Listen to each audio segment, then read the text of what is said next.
Hi and welcome to another Friday upgrade where we make small incremental changes to your personal operating system.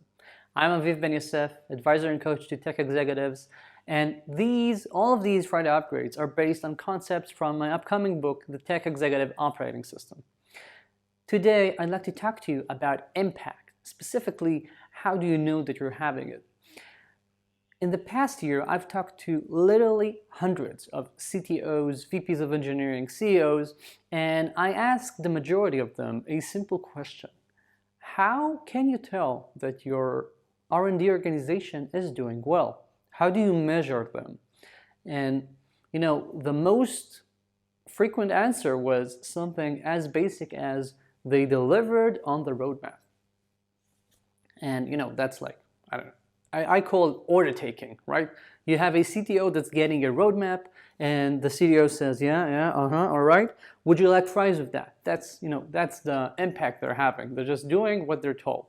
And sometimes the people who think some more, usually very, very techy in the past, CTOs or VPs of engineering, end up saying something along the lines of, not just that we get what we said done on time, I also am proud of the quality. We have high quality, low debt, low number of bugs, that sort of stuff. And again, that's nice, but my feeling is that this is sort of a meets expectation kind of mindset, right? You're doing your job. That's it. Is that what we wake up in the morning for? Just doing our job? Mindlessly, you're paying a small fortune to all of your bright engineers to come to work, and then you're just telling them exactly what to do and they do it. Big woof. Impact for me is the work of actively moving the needle, the actual business needle that shows that we have progress. We have more clients, we have happier clients, we increase the lifetime value of those clients, we lower churn, we have more people coming on every month, that sort of stuff. How do we make that happen? Because that's what actually we're being paid for, right? If no one needed your organization, if no one needed code, they won't pay you for it. We pay for code because not because we like, pretty code, not because we care about low debt. We pay for code because of the impact it should deliver for the business. And, delivering the roadmap is not trivial. I help too many companies that are failing in that. But when we're striving for our best, when we're talking about creating world-class engineering teams, shouldn't they do more than merely take an order?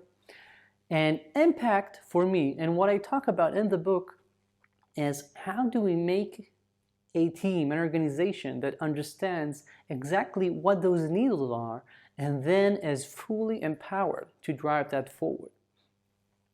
Consider, when was the last time that your team really understood what was the reasoning behind what they did?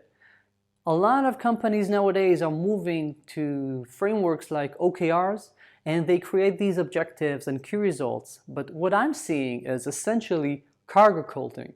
No one really understands what's the reasoning behind what they're doing. So they have these nice looking objectives, but no one actually knows why they're needed. They don't really understand how those impact the needle. How do they improve the state of the business? And they eventually, with time, drift apart because they might have thought that they were in sync when the year started and they came up with those objectives, but 4 months later, forget it. Who knows? We're just doing stuff now. And your ability to create that sort of impact is a must if you want to maximize the leverage your bright people have. To do that, you have to start with creating the right sets of goals that are large enough. You don't want to be an order taker. You need to provide your best people with an empowering goal, a goal that says something like improve churn, improve lifetime value. Given that, have them come up with a plan to get that done. that's truly empowering them. If you come over to them with a detailed, laid out plan that tells them you need to move that widget, change the color in that button, and do that, you've taken their autonomy, you've taken their agency, and they all depend on whatever roadmap you have formalized for them. That's not the right way of doing stuff. You need to create objectives that are large enough for them to come up with their own ideas. And the second part of creating real valuable impact is creating an environment where your people can come up with their own ideas. I talk a lot about tech capital. How do we stop obsessing over tech debt and create capital assets that enable stuff for the entire company that no one thought were possible before? Not just more features, not just following your roadmap, but actually unlocking new capabilities. And that is something I'll talk about in a future video. But when measuring impact, I'm first aiming for those two. Creating goals that are empowering and that leave enough space for your people to know what to do. You can't be prescriptive. And second, make sure that you make the time, make the wiggle room for them to have the ability to work on tech capital. That's it for this week. Thank you for joining me. If you're enjoying these, make sure to subscribe below. You'll get the next Friday upgrade, my weekly article, my weekly podcast, and exclusive insights I only share in my newsletter.